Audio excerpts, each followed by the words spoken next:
healing from narcissistic abuse is not as simple as just moving on, as a lot of your friends would suggest, and your family members and your church pastors and whomever. You can't just move on, because you have to pick up all the broken pieces of your life.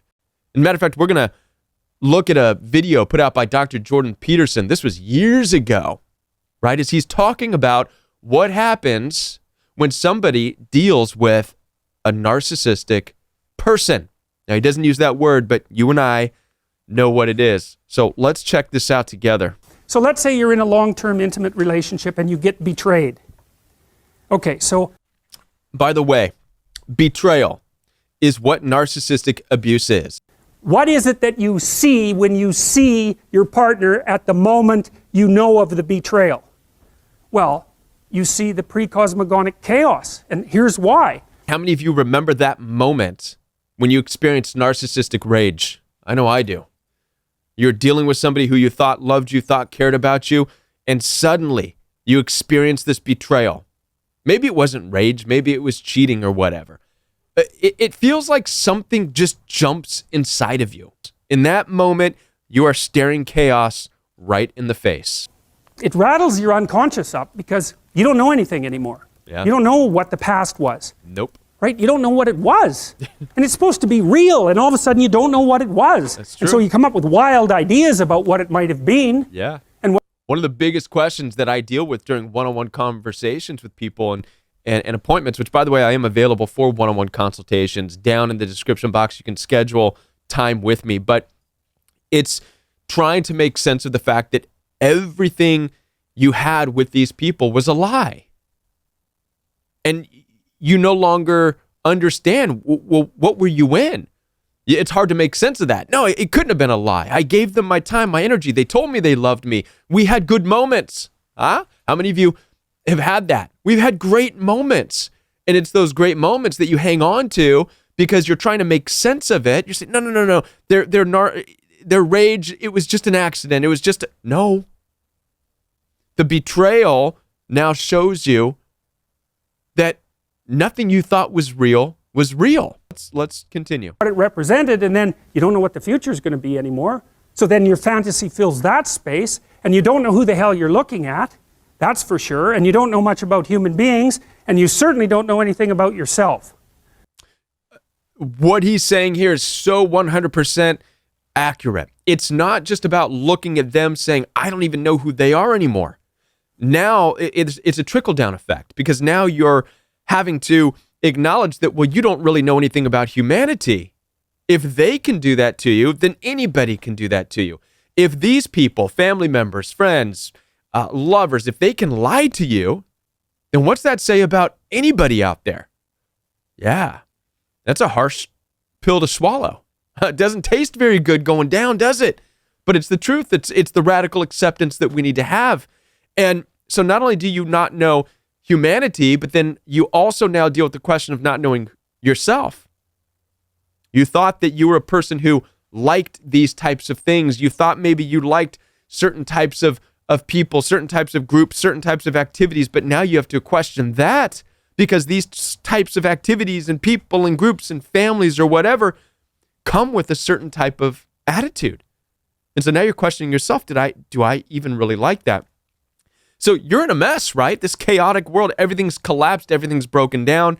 And by the way, it's normal. It's normal to go through this, all right? And so all of a sudden, not only is everything in chaos inside your mind, but everything is in chaos in your world. And it actually is, and there's no telling the difference between those two things. You know, and so then you're just shattered. And so then you go talk to a therapist for like 2 years, and you think, well, what happened? What was the reality? And I like how he says that. You know, you go to a psychologist or counselor for 2 years trying to figure this out, and 2 years is a minimum. You know, I have people who I have been having one-on-one consultations with on and off again for 3-4 years, right? Some people never fully understand that. And again, it comes down to this understanding that it's not just healing from an abusive person. It's not just healing from somebody who bullied you. It's a reconstruction of all of your beliefs in life. I wish I can just get people to understand this. It's reconstructing your entire life view of who other people are, what humanity is all about, who you are, right? The reality is, because who knows what the reality was, but as far as you're concerned, the reality is, I better represent this properly in my head. I better figure out who I was, who that person was, what we did together, and what it meant, because I do not want this to happen again. And so you're healed when you get to the point where you've grasped the bloody moral of the story. He's saying that you become healed. How do you know when you're healed from narcissistic abuse? When you grasp the bloody moral of your story. And your story might look different than mine. Let me share with you what my story looks like. The moral of the story for me was this, that no, not everybody in the world is loving and kind. And that no, being a good Christian, loving person does not mean that people are going to be good and loving and Christian back. Being a Christian is not the answer to save a broken, miserable, hate-filled world. That was the moral of my story. I had to battle that out with God, and I didn't like it. I didn't like the answer because I went to God saying, I thought that if I'm Christian and loving, then people will respond. And the answer to me was, no, people will want to kill you, Kevin. And that was harsh. And I said, but family? But family, Lord? And the Lord said, even family. Go back and read the story of Cain and Abel. And I didn't want to believe it. I don't want to believe the moral of that story because it's harsh and it's brutal and it's terrifying. That's right. It's terrifying if you hold on to what's in this world. But if you learn to let go of this world, it's not going to be terrifying. And so I'm not going to go off on not going to start blabbering about my whole moral of my story and what I'm learning. That's for a different video and maybe a book. I'll write it one day. But nonetheless, there's a moral to your story, and you've got to get to the moral of your story in order for you to be healed. And the moral of your story is going to encompass all kinds of things, not just dealing with the narcissistic bully, not just walking away from family members, but the reconstruction of everything you believe in. What went wrong? And how can I not have that happen again? Because that's the purpose of learning, right? That's the purpose of memory. It's to prepare you for the future. And so you have to pull out of that massive chaos a functional representation that increases your wisdom so that you're not this naive target the next time you enter into a relationship. So at least you can have another relationship without being so traumatized that, you're done. And it can take people years to talk that through because this landscape of potential opens up when they're betrayed. It's like, well, anything could have been the truth. Well, to sort through that, you have to wander through all that mess.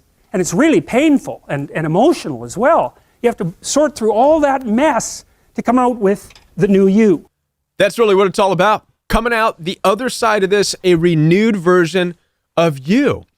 This is why it's such a painful process. This is why it can take years. It can take 5 years, 10 years. Listen, don't feel bad if it's taking you a long time to heal from narcissistic abuse. Take into consideration what we just listened to.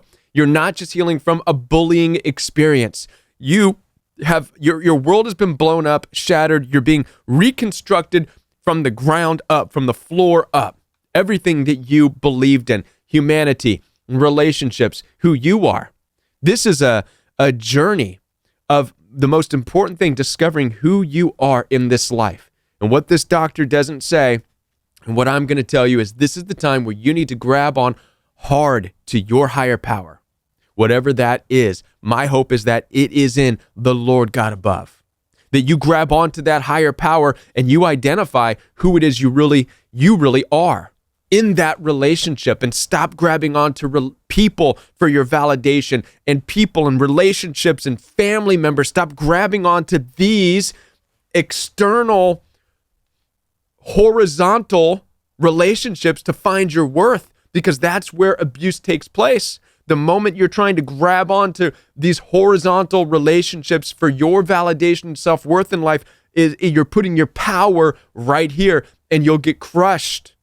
Listen, I am here for your support. Down in the description box below this message, you'll find access to my calendar for one-on-one appointments, FaceTime, WhatsApp, video calls. It's available for you. So head on down there. Drop me a like and a comment in the down below. Let me know if you like this reaction video. If you want me to do more of these, I would be more than happy to find and research and get these tips and these things of advice to share with you while you're healing. And I'll be back with more videos right here on The Royal We.